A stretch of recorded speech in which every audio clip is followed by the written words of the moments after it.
3 दिनों से मऊ दंगे की आग में चल रहा था, लेकिन किसी के कान के नीचे जू तक नहीं रेंगा। तब सीएम योगी आदित्यनाथ नहीं, मुलायम सिंह यादव थे। ओपन जिप्सी में मुख्तार अंसारी खुलेआम राइफल लेकर घूम रहा था। पुलिस तो छोड़िए, सरकार भी डरी थी। लेकिन गोरखपुर से मुख्तार के खिलाफ एक जबरदस्त काफिला निकला। योगी जी उस समय बस सांसद थे, लेकिन उनके वजह से सीएम को भी अपना फैसला बदलना पड़ गया। इस कहानी को देखकर आप कह सकते हैं कि अगर उस दिन मुख्तार के खिलाफ योगी जी न खड़े होते तो मऊ में दंगा और भी फैल जाता और भी तबाही होती।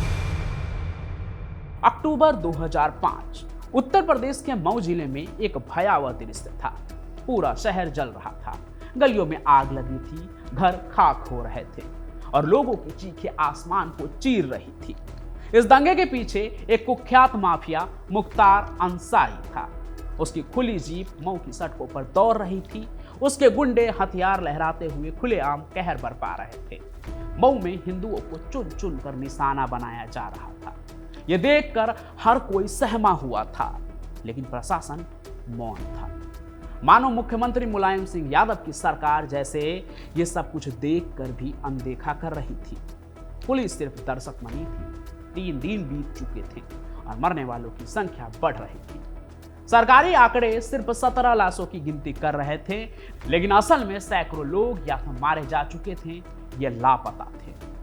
लेकिन मऊ से करीब 64 किलोमीटर दूर गोरखपुर में एक आदमी ये सब देख रहा था। ये कोई और नहीं बल्कि गोरखनाथ पीठ के महंत और गोरखपुर के सांसद योगी आदित्यनाथ थे। योगी जी से ये कत्लेआम बर्दाश्त नहीं हुआ और उन्होंने अपने पार्टी बीजेपी के बड़े नेताओं अटल बिहारी वाजपेयी, लाल कृष्ण आडवाणी, मुरली मनोहर जोशी और राजनाथ सिंह को सीधे चुनौती दे डाली। उन्होंने कहा, अगर बीजेपी सारे कार्यकर्ताओं के साथ मेरे साथ मऊ नहीं गए तो परिणाम बहुत बुरा होगा। क्योंकि दंगा तो मैं अपने दम पर भी रोक सकता हूं, लेकिन अगर बीजेपी ऐसी घटनाओं पर चुप्पी साधेगी तो मुझे इस पार्टी में रहने का कोई औचित्य नहीं दिखता है। फिर उन्होंने एकदम अपने ही अंदाज में कहा, और अगर आप लोगों ने साथ नहीं दिया तो मैं बीजेपी ही छोड़ दूंगा।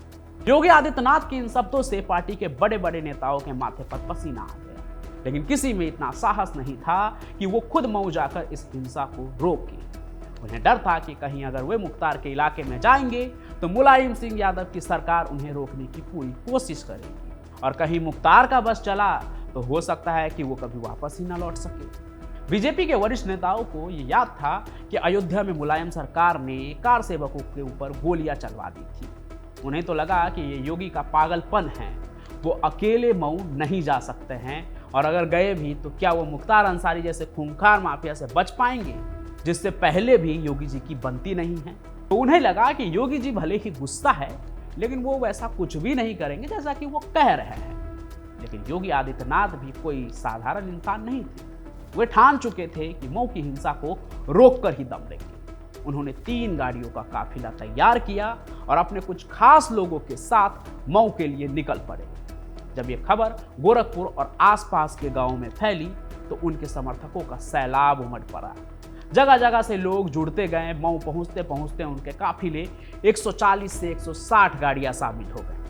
मुख्तार अंसारी को जैसे ही ये खबर लगी कि योगी आदित्यनाथ मऊ की ओर बढ़ रहे हैं, उसके गुंडों में हड़कंप मच गया। उन्होंने योगी के काफिले पर पेट्रोल बम से हमला कर दिया। कुछ गाड़ियां आग के चपेट में आ गई, लेकिन इससे योगी जी के समर्थकों के हौसले पस्त नहीं हुए। वो और भी ज्यादा आक्रोशित हो गए। चारों तरफ भगदड़ मच गई। हमलावर भागने लगे। योगी आदित्यनाथ अपने समर्थकों के साथ मऊ में घुस चुके थे। इधर मुख्यमंत्री मुलायम सिंह यादव को जैसे ही ये खबर मिली कि योगी मऊ पहुंच गए हैं, उन्होंने तत्काल प्रशासन को आदेश दिया कि योगी आदित्यनाथ को गिरफ्तार किया जाए।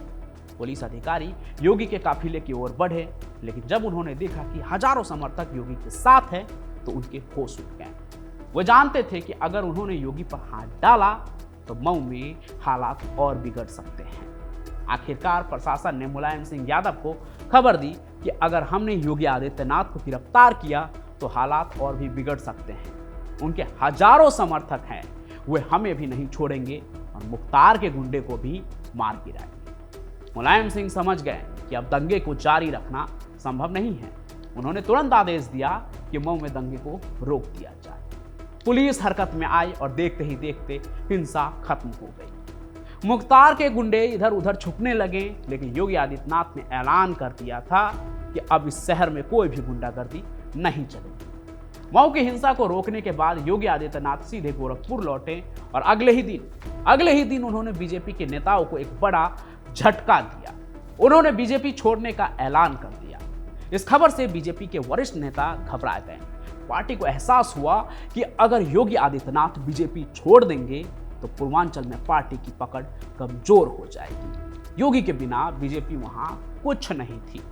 लाल कृष्ण आडवाणी तुरंत गोरखपुर पहुंचे। उन्होंने योगी जी को मनाने की कोशिश की। 2 दिन तक बातचीत चली। आखिरकार योगी जी को मनाने में सफलता मिली और वो बीजेपी में बने रहे।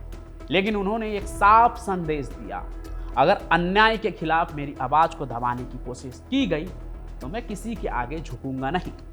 लगभग 1 दशक बाद यही योगी आदित्यनाथ उत्तर प्रदेश के मुख्यमंत्री बने। अब उनके खिलाफ खड़ा होना आसान नहीं था। मुख्तार अंसारी के बुरे दिन शुरू हो चुके थे। यूपी सरकार ने उसके खिलाफ अभियान छेड़ दिया। उसके गैंग के गुर्गों को एक एक करके गिरफ्तार किया जाने लगा।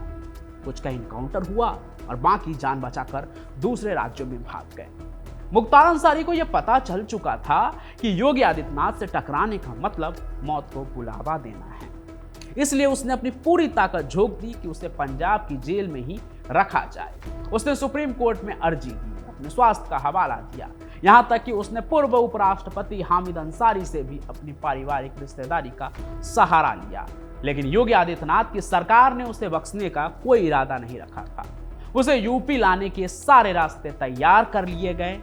अंततः कानूनी तरीके से मुख्तार अंसारी को पंजाब से घसीटकर उत्तर प्रदेश लाया गया। अब कोई और वीआईपी ट्रीटमेंट नहीं था, कोई विशेष सुविधा भी नहीं थी, बस थी तो गुनाहों की लंबी फेहरिस्त और एक एक कर मिल रही सजाएं। फिर वो भी दिन आया जब 28 मार्च 2024 को मुख्तार अंसारी का अचानक से निधन हो गया। उसके परिवार ने दावा किया कि उन्हें जहर दिया गया था, लेकिन जांच में ऐसा कुछ भी नहीं मिला। योगी आदित्यनाथ ने तो संसद में चैलेंज करते हुए कहा था कि पाले हुए माफियाओं को मिट्टी में मिला देंगे। और वाकई में प्रदेश में मुख्तार अंसारी इतिहास बन चुका था। एक दौर था जब वो खुद को मऊ का बादशाह समझता था, लेकिन आज उसकी कहानी खत्म हो चुकी है, द एंड हो गई है। आज की कहानी सुनने के बाद कई लोगों के मन में कई सवाल होंगे। कुछ एकदम खुश होंगे और कुछ लोगों को लग रहा होगा कि मैं कहानी सुनाने में पक्षपात कर रहा हूँ, क्योंकि पूरी की पूरी कहानी ही ट्विटर, फेसबुक और व्हाट्सएप पर चलने वाला प्रोपोगेंडा जैसा लग रहा है। अब इससे पहले कि आप कुछ भी सोचें, मैं आपको बता दूं कि ये पूरी कहानी मैंने ट्विटर पे पढ़ी, यानी एक्स जो आज की तारीख में है। सात्विक करके एक प्रोफाइल है जो खुद को डिजिटल जर्नलिस्ट बताते हैं। उन्होंने ही एक लंबे थ्रेड ट्वीट में इस पूरे कहानी को लिखा था, जिसे लगभग 30 लाख से ज़्यादा लोगों ने पढ़ लिया है। मैंने भी ये कहानी पढ़ी और ये कहानी पढ़ने के बाद मुझे बहुत ही इंटरेस्टिंग लगा। क्राइम का हर एंगल इसमें था। मुख्तार अंसारी, आपको तो पता ही है, चैनल पर आप कई कहानियां सुन चुके हैं, लेकिन मुझे ये भी जानना था कि इसमें सच्चाई कितनी है। जो पूरी कहानी लिखी हुई थी ट्विटर पे, जो अभी मैंने सुनाई आपको, उसमें कितनी सच्चाई थी। मैंने कमेंट करके पूछा भी। कुछ ने कहा कि इनका सोर्स जो है ना व्हाट्सएप यूनिवर्सिटी है, यानी कि कोई प्रोपोगेंडा है। एक कमेंट ये भी आया कि भाई जानकर तुम करोगे क्या, सोर्स जानकर क्या करोगे। मैंने कहा सर चैनल देख लीजिएगा, क्या करूंगा। मऊ में दंगा हुआ था या नहीं? दंगा तो हुआ था, और दंगा भड़काने के आरोप में मुख्तार अंसारी ने आत्मसमर्पण भी किया था। जेल भी गए थे वो, और वहां से पंजाब के जेल में भी ट्रांसफर हुआ था। उत्तर प्रदेश के कई पूर्व डीजीपी ने भी मुख्तार के हैवानियत के बारे में भी बताया था। ऑन कैमरा उन्होंने न्यूज चैनल पर भी बताया था। ये भी कहा था उन्होंने कि आज के सीएम जो तब के सांसद थे योगी आदित्यनाथ, वो मुख्तार के खिलाफ जंग का ऐलान तो किए थे और गोरखपुर से निकल भी गए थे, पर वहां पहुंच नहीं पाए थे, रास्ते में कहीं रोक दिए गए थे।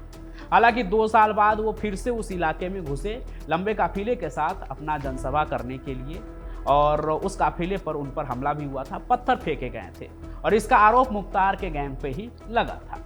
मतलब आज की कहानी में कुछ सच्चाई है और कुछ शायद पार्टी का प्रचार जो ट्विटर पे चल रहा था, यानी कि एक्स पे। हालांकि इन सभी चीजों के बीच एक बात तो सच है कि हंगामा तो हुआ था, मऊ में दंगा भड़का था, खुली जीप पर मुख्तार अंसारी घूमे भी थे और योगी जी से मुख्तार अंसारी की भिड़ंत भी हुई थी, जिस पर नकेल यानी कि मुख्तार अंसारी के अपराध पर नकेल तब कसा गया जब योगी आदित्यनाथ की सरकार आई। हालांकि अंत में यही कहूंगा कि कहने वाला कोई एक होता है और सुनने वाला सब, जैसे कि अभी मैं बता रहा हूं और आप सब सुन रहे हैं। और आप अगर मऊ से आते हैं, उस इलाके से आते हैं, तो जो असली सच्चाई है वो आपको ही पता होगी। तो इस पूरे कहानी पर आपका क्या कहना है ये आप कमेंट करके ज़रूर बताइएगा कि क्या हुआ था, क्या नहीं हुआ था, आपको क्या सही लगता है, क्या गलत लगता है। बाकी इस कहानी को लाइक कीजिए, ज़्यादा से ज़्यादा शेयर कीजिए, चैनल को सब्सक्राइब कर लीजिए, बेल आइकन दिख रहा होगा आपको, उसको भी ऑन कर लीजिए ताकि कहानी लेकर आऊँ तो उसका नोटिफिकेशन आप तक पहुँचे। बाकी मैं पंचम प्रकाश आपसे यूं ही मिलता रहूँगा, तब तक के लिए आपका बहुत बहुत धन्यवाद।